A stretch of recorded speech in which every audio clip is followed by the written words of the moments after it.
I am an American. The Battles of the 442nd Regimental Combat Team. What does it mean to be an American? As a young person of East Asian descent, this question has been integral to my life, ever since I first realized that my face is not one that comes to mind when a citizen of the United States is imagined. I was born and raised in a nation where I am seen as a perpetual foreigner, regardless of the fact that I have never set foot in the countries of my heritage. While Asian Americans of the past, present, and future have struggle, and will continue to struggle to find acceptance and belonging in their home country, how can we carve our own marks in American history and identity? When examining the history of people of Asian descent in the United States, it is impossible to forget the federally endorsed discrimination against Japanese Americans during World War II. On February 19, 1942, a little over 2 months after the bombing of Pearl Harbor, President Franklin Delano Roosevelt signed Executive Order 9066, which would lead to the internment of Japanese Americans for the remainder of the war. Soon after, second-generation Japanese Americans, known as Nisei, were banned from serving in the military after being officially labeled as enemy aliens under the 4C classification.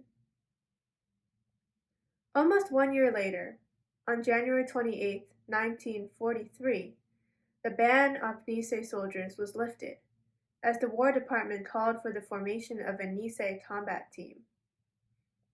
4 days later, the 442nd Regimental Combat Team was activated. Over the course of its 2-year existence, approximately 14,000 Japanese Americans from Hawaii and the mainland served in the unit. Many of these young men left behind family members who were still imprisoned in the camps.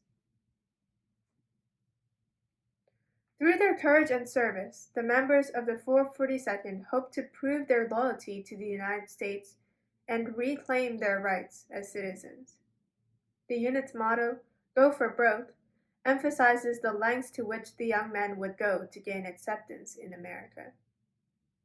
In his memoir, Journey to Washington, the late Daniel Inouye, who had served as a platoon leader in the 442nd and as United States Senator from Hawaii, referred to the loss of his right arm in battle.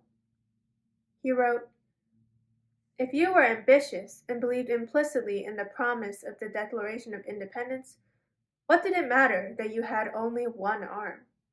You had given it for America, and America at last was yours." Most notably, the 442nd was involved in the liberation of France. In particular, the unit played a critical role in the success of the last effort to rescue the Lost Battalion, which had been surrounded by German forces in the Vosges Mountains. In the rescue mission, the 442nd suffered over 800 casualties. Ultimately, the 442nd became the most decorated fighting unit in American history. In fact, one battalion within the 442nd sacrificed so much that it earned the nickname of the Purple Heart Battalion. When I reflect upon the challenges that the members of the 442nd faced and the decisions they made, I often wonder about how their legacy has impacted my experience as an Asian American in the present. These courageous, tenacious young men fought for American ideals that were not a part of their reality, looking towards the possibility of a brighter future. How can we, together, honor them and create that future today?